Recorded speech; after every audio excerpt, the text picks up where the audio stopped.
Hello, Airbus Cockpit Coach here.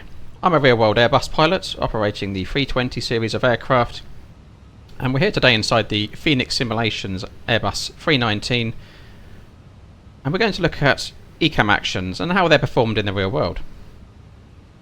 So what are ECAM actions, and what is the ECAM? So the ECAM is the Electronic Centralised Aircraft Monitoring System, and it consists of these two screens to bring that information to us in the cockpits, with the upper ECAM and the lower ECAM. Essentially that's connected to all the systems and computers of the aircraft and presents the status of the aircraft across those two screens, giving us relevant status messages and a good overview of what's happening with the aircraft in terms of system performance. It also give us warnings and cautions and let us know what's not working correctly, which is where ECAM actions come in how we deal with those events when they occur. The messages on the ECAM display are different colours at times, and obviously there's lots of green on there at the moment as things are operating normally, but just to run through those colours, so we can have red, which requires an immediate attention, amber, which are for awareness but no immediate action, green for normal operation, white for guidance procedures, blue for limitations or actions, magenta for specific messages. And the ECAM displays messages or warnings and cautions by level of priority as well. And there's three levels of priority in terms of those messages. So level 3 is the most severe scenario you can face in terms of a problem. It's a red warning, and one that would be displayed at the top of the ECAM here. And an example of that would be you'll be familiar with is on the start of your flights, testing the engine fire system. So we can do that now. We wouldn't normally do that in flight, but you'll see there we've got master warning in front of us on the annunciator, and on the upper ECAM, engine 1 fire is there in red, and you'll have the continuous repetitive chime associated with that. The next level is an amber caution, and it has a single chime, and you'll get the amber message there and an amber master caution annunciator there, and therefore things that require no immediate actions, but we should be monitored to minimise further failures and impact the aircraft. And then we have level 1, which have no oral warning associated with them. They're caution messages which are displayed, so it's a system perhaps that's failed, but it's not going to have great impact to the flight, so it's there for awareness and monitoring. So ECAM actions are undertaken in a certain way when they come through. The first thing we would do is announce the ECAM action, or the warning. So up here on the annunciator, would have either a warning or a caution, depending on what comes through. Would say master caution, for example, and announce who's in control of the aircraft. So master caution, my control. Then we follow some golden rules in that scenario. So we would obviously confirm who's flying the aircraft, which we've done, and it's flying correctly. Then we look at our navigation. So we're currently in the Bovingdon hold, flight level 80, and no change. And then we look to communicate if necessary, if we had to deviate from our flight path, and that's a consideration we'll make quite early on. We want to consider an appropriate use of automation to reduce our crew resource management workload on the flight deck, so autopilot systems where required and needed. So the use of autopilot systems should be considered. And we need to understand our FMAs, our flight mode annunciators. I do have a separate video on that, so we're going to look at that into more detail, but this gives us really the state of the aircraft automation and what we're doing and how it's operating. We'll read through those, so speed, alt, nav, AP1, 1FD2, auto thrust, for example. And we need to take action if things do not go as expected with the flight, so we may have to intervene very early on, take manual control over the aircraft, for example. We then move on to identifying the failure and confirming that failure. So we may use the system display pages down here to look into various systems, and also the overhead panel may give some indication in terms of lights on various systems which indicate they may be inoperative, for example. There are two things we can check there and confirm a particular failure has occurred. And then we want to look at what's known as OEBs. So these are operational bulletins that are issued by Airbus and must be applied to certain scenarios which haven't been accounted for by ECAM Actions. So they're updates to ECAM Actions essentially. So we need to look for those, seeing if there's anything pertinent to those particular ECAM Actions that have come through, and covering those off. They are colour coded in terms of criticality as well. I appreciate we don't have those available to us, or most flight simulators wouldn't have those available, but that is something we would check in the real world. And then we'd run through ECAM Actions. So we'd have come over here and would have run through what's listed here on our upper ECAM display.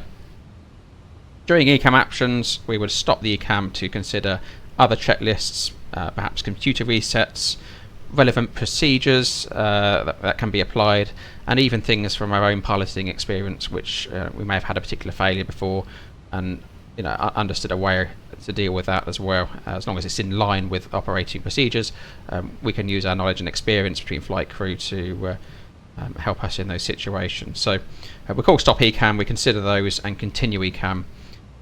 After that, and continue running through the actions on the screen. We'd also use the stop and continue ECAM process if we're interrupted, had to send messages to air traffic control, or just concentrate on actually flying the aircraft for a period of more intense flying that's in concentration that's needed. So we'd always call stop ECAM if we have attentions diverted. Obviously, once ECAM Actions are complete, we may have system downgrades to consider. That will affect our performance for the rest of the flight, and things to consider. And we'll also continue to monitor those systems and update each other on the flight deck as required. Communication is hugely important in this process, and cross-checking the actions that we're undertaking. And we also want to consider communicating with the cabin crew, passengers, and of course air traffic control, and potentially even the company as well, to let them know we've got certain defects, or it may even cause us to divert. So we do need to communicate back to company on the status of what's occurred and what we're doing about it. But that's a lower priority down the list. That's once we've secured the ECAM Actions, stop those, and we're happy that we're in a safe position. So let's run through an ECAM Action scenario. Master caution, my control. We hit the annunciator, so we've cleared that. So I'm in control. We've got autopilot 1 engaged, and we're on heading 100, maintaining 80. No need to communicate at this time. We've got autopilot 1 in control, and happy with that.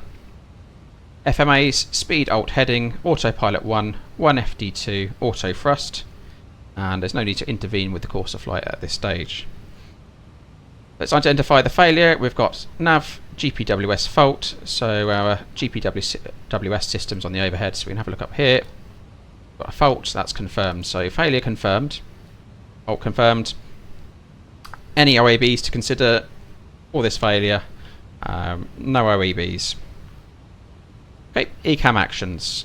Nav GPWS fault. GPWS system off.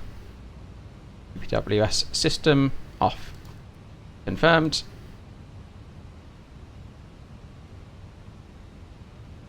GPWS terrain detection fault. GPWS terrain off. GPWS terrain off. Confirmed.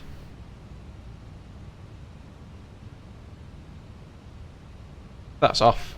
We can clear GPWS system off. It's confirmed off. Okay, so we'll clear that status.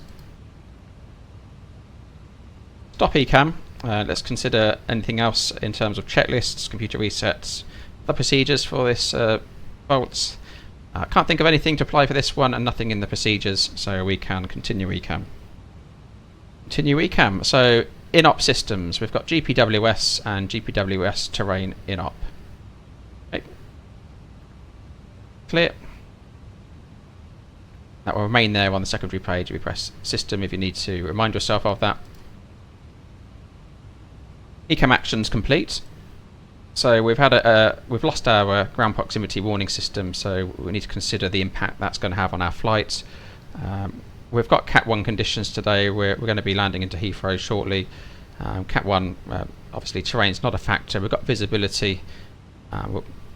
we're quite confident that that's a sensible place and to continue to. So we don't need to change the course of flight and our current plans with our current status.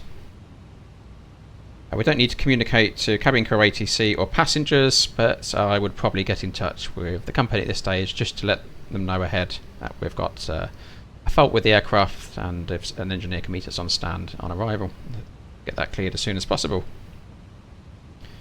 Okay, and that's the ECAM process. Obviously that's a reasonably straightforward one. The list can be a lot longer in terms of ECAM actions. It's important to cover those off in sequence, but do be aware of that requirement to cross-check everything as we go through between crew. That's normally a cross-checking situation where, especially if you're moving anything critical, it should be confirmed by both pilots. For example, if you had an engine failure and you were retarding the throttle, that would be confirmed that you're selecting the right one, for example, by both crew. There are scenarios, there's a certain particular scenario that's well tested, certainly in the simulators for us real-world pilots, and that's where you have an engine failure and subsequently an engine fire on the opposite side. So let's say we were departing an aerodrome, we hit a flock of birds, we lost the left engine and the right engines burst into flames. The ECAM system will prioritise the fire as a level 3 warning. So it'll be the first thing we'll undertake in terms of an ECAM action, which would involve shutting down the right-hand engine. Now the left-hand engine's already failed, but that's a level 2, and obviously as a result of that, we would therefore end up in a situation with no engine power available. We've shut both engines, and both engines are not available if we turn off the one with the fire situation. So that's one we need to consider. You do need to have an eye out on what's happening with the aircraft and the systems, certainly in those critical situations. So that's just one to watch out for. The ECAM doesn't think; it just just give you messages via priority as they come through. So that's certainly a situation where there's a bit of a gotcha on it, and can put you in a situation where you're going to risk the safety of the flight. Any questions on that, please drop them in the comments below. Please hit the like and subscribe button, and also check out the channel memberships where you can get early access to the latest content as it comes through, and along with a few other perks as well, so do check that out. Thanks for watching.